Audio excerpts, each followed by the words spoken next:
Donc hier matin, j'ai pris la route pour Percé.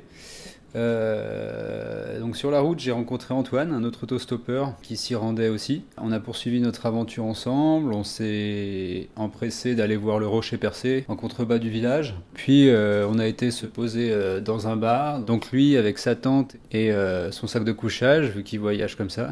J'ai pas mal galéré à trouver un hébergement ce soir-là. J'ai eu plusieurs pistes, mais au final, au dernier moment, une jeune fille m'a proposé sa tente, ironie du sort, dont elle ne se servait pas. Donc j'ai pu monter ma tente le soir à côté de celle d'Antoine et c'est donc la première nuit que j'ai passée à l'extérieur.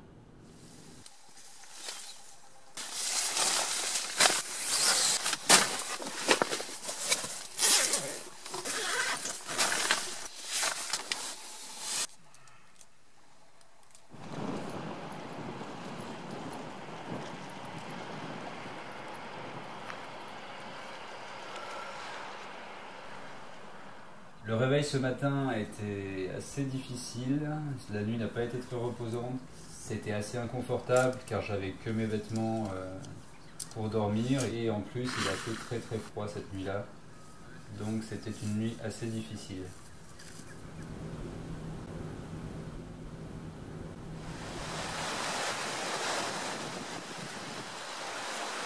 Je suis arrivé enfin à Gaspé, tant bien que mal, avant la tombée de la nuit, donc vers 6 heures.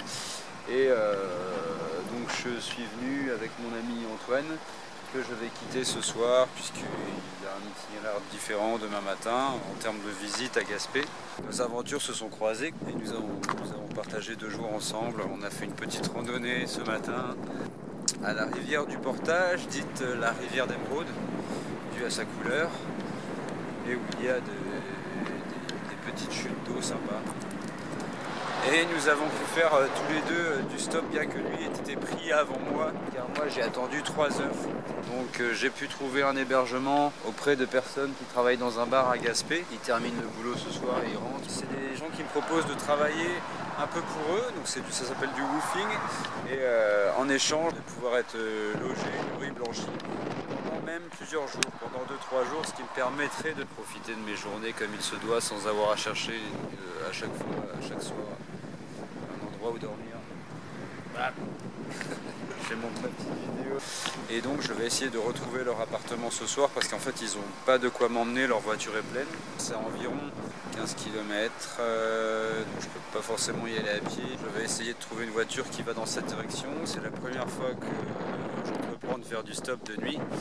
Du coup c'est là que je vais pouvoir tester réellement si ça marche. J'ai pas envie de marcher tard la nuit pour me perdre. Je pense que dans ces cas-là, je vais trouver le commissariat de police. Je sais que c'est une option qui peut marcher et je demanderai comme ultime service qui m'amène à l'adresse que je demande. Vu que je n'ai pas assez d'argent pour me payer un taxi et que j'ai besoin de manger tous les jours, vu qu'il ne me reste que 80 $ encore pour 1 semaine et demie à peu près.